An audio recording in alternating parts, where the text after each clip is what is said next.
End gold buyers, మీ కష్టాల్లో నమ్మకమైన మీ ఆత్మీయ నేస్తం.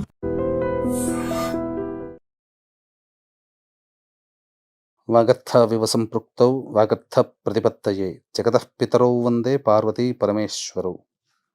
ఆదిత్యాయ చ సోమాయ మంగళాయ బుధాయ చ గురుశుక్రశనిభ్యశ్చ రాహవే కేతవే నమః. శృంగేరి జగద్గురు పీఠాధిపతులకి, కంచి పీఠాధిపతులకి నమస్కారములు తెలియజేసుకుంటూ కార్యక్రమాన్ని ప్రారంభిద్దాం. వీక్షించేటువంటి ఐడ్రీమ్ ప్రేక్షకులకి ఈ యొక్క పరాభవనామ సంవత్సరంలో ఈ జూలై 5వ తారీఖు నుంచి 15వ తారీఖు వరకు 12 రాశులలో జన్మించినటువంటి వారికి ఏ విధంగా ఉండబోతుంది క్లుప్తంగా తెలియచేసుకునే ప్రయత్నం చేద్దాం. ముఖ్యంగా ఎన్నో అద్భుతాలతో కూడుకున్నటువంటి ఒక గొప్ప విషయాన్ని మీకోసమే తెలియచేస్తున్నాను.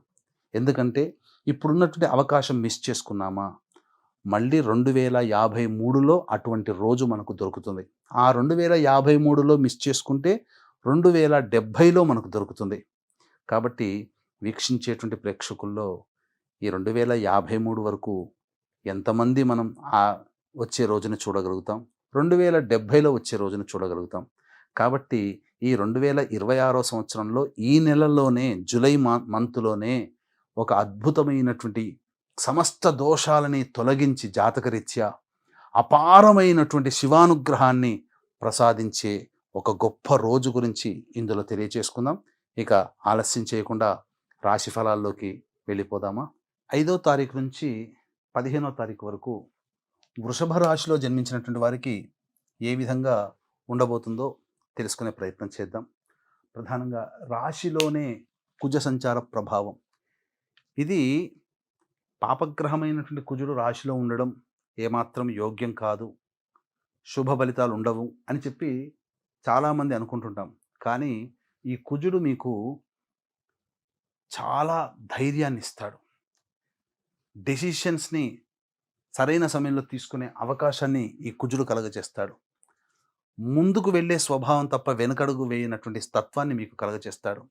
ఇది పాజిటివే కదా.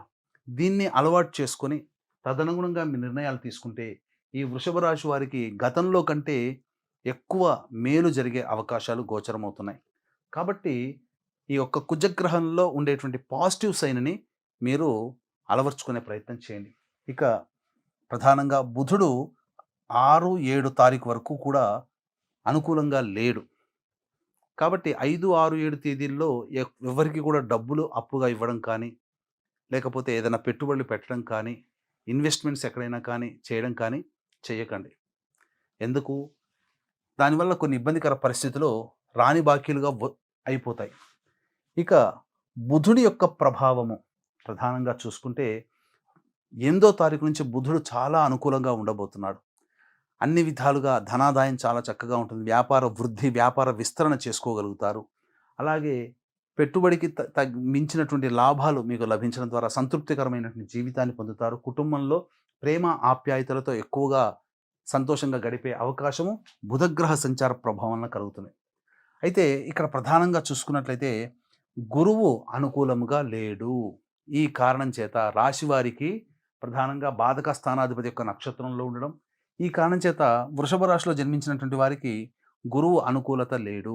తద్వారా పెద్దవాళ్ళ సహాయ సహకారాలు లేకపోవడం వల్ల మీరు అనుకున్నటువంటి పని ఏదైతే ఉంటుందో అది కాస్త ఆలస్యంగా పూర్తయ్యే అవకాశాలు గోచరమవుతున్నాయి. ముఖ్యంగా ఉద్యోగస్తులు ఉన్న సంస్థల్లోనే ఉద్యోగం చేసుకునే ప్రయత్నం చేయండి. కొత్త సంస్థలకి మారకండి. సమయం అనుకూలంగా లేదు. ఈ 15 తర్వాత గ్రహాలు మారుతున్నాయి. అప్పుడు మీరు ప్రయత్నం చేయండి, మంచి శుభ ఫలితాలు పొందుతారని చెప్పవచ్చు. నిరుద్యోగస్తులు ఇంకొక 10 రోజులు గట్టిగా ప్రయత్నం చేయండి. అవకాశం కోసం ఎదురు చూడండి. మంచి శుభ ఫలితాలు 15 తర్వాత మీరు పొందుతారు గ్రహ మార్పు ప్రభావం వల్ల. ఇక శుక్రుడు అనుకూలంగా ఉన్నటువంటి ఈ కారణం చేత మీరు గృహోపకరణాలు చక్కగా మీరు కొనుగోలు చేస్తారు. అలాగే కుటుంబంలో సంతోషంతో కూడుకున్న జీవిత విధానాన్ని మీరు పొందుతారని చెప్పవచ్చు. అలాగే విలువైనటువంటి దుస్తులు, ఆభరణాలు, అలాగే కొన్ని ప్రత్యేకమైనటువంటి పరికరాలు, మీ యొక్క హుందాతనాన్ని పెంచే విధంగా వాహనాలు కొనుగోలు, ఇవన్నీ కూడా చేసే అవకాశాలు వృషభ రాశిలో జన్మించినటువంటి వారికి ఉంటుంది. దశమ రాహు అనుకూలం, అలాగే లాభశని అనుకూలం.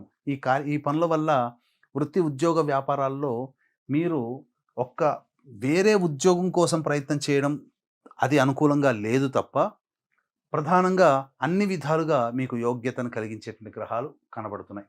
కాబట్టి ఏతావాత సాధారణమైన కంటే కూడా మిశ్రమ ఫలితాలు ఈ యొక్క గ్రహ ప్రభావం వలన మీకు కలుగుతాయని చెప్పవచ్చు. అంతేకాకుండా ఇక్కడ ప్రధానంగా ఈ సంబంధించినటువంటి కేతుగ్రహం అనుకూలంగా లేదు. ఈ కారణం చేత సంతోషం తక్కువ.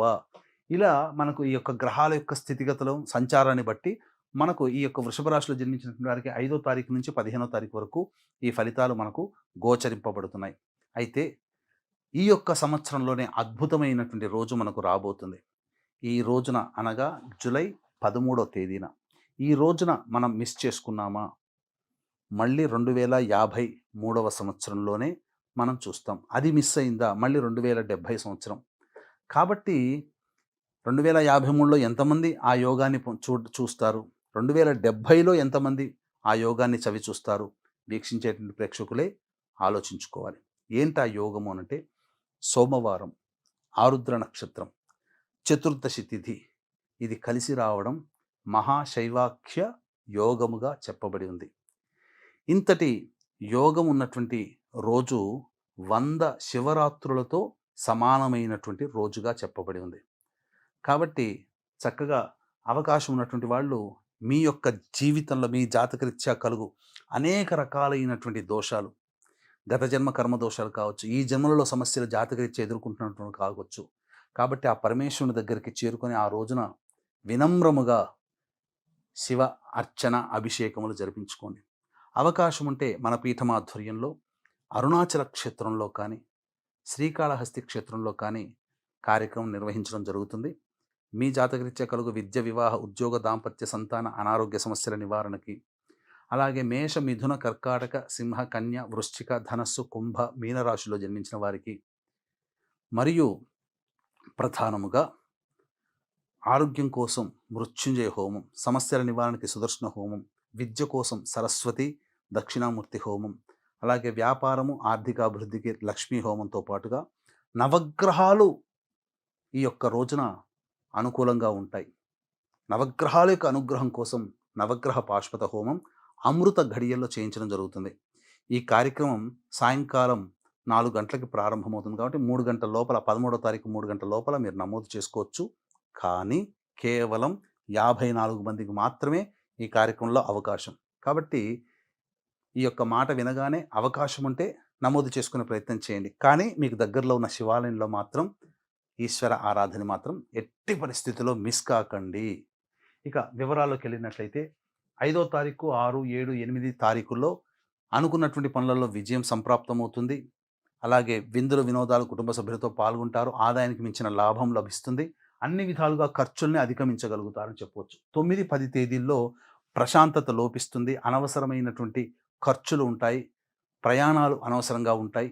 అలాగే ఏ పని చేయాలన్న ఆటంకాలు అనేటువంటివి ఉంటాయి. 11, 12 తేదీల్లో ప్రధానంగా పెండింగ్లో ఉన్నటువంటి పనులని పూర్తి చేసుకోవడము, కుటుంబ సభ్యులతో ఆనందంగా గడపడం, పాత మిత్రులను కలవడం అనేటువంటి జరుగుతుంది.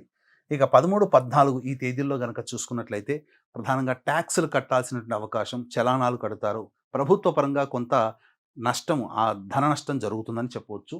అలాగే కుటుంబ సభ్యులతో వాగ్వివాదాలు జరుగుతాయి. జాగ్రత్తలు పాటించండి. 15వ తారీఖు మాత్రం అన్ని విధాలుగా సహాయ సహకారాలు ఇతరుల వలన పొందుతారు. మంచి శుభ ఫలితాలని పొందుతారని చెప్పవచ్చు. తర్వాత ఈ యొక్క వృషభ రాశిలో జన్మించినటువంటి వాళ్ళు సమస్యల పరిష్కారం కోసం ప్రధానంగా ప్రతిరోజు కూడాను సుబ్రహ్మణ్య భుజంగ స్తోత్ర పారాయణము, అలాగే విష్ణు సహస్రనామ పారాయణం చేసుకుంటే చాలా సమస్యలు తగ్గుముఖం పడతాయి. ముఖ్యంగా జూలై 13వ తారీఖు రోజున శివారాధన మీకు దగ్గరలో ఉన్నటువంటి శివాలయంలో మర్చిపోకండి. అవకాశం ఉంటే శ్రీకాళహస్తిలో కానీ అరుణాచల క్షేత్రంలో కానీ మన పీఠమాధ్వర్యంలో జరిగే కార్యక్రమంలో మీరు గోత్రనామాదులు నమోదు చేసుకునే ప్రయత్నం చేయండి. సర్వం శ్రీ ఉమామహేశ్వర పరబ్రహ్మార్పణమస్తు.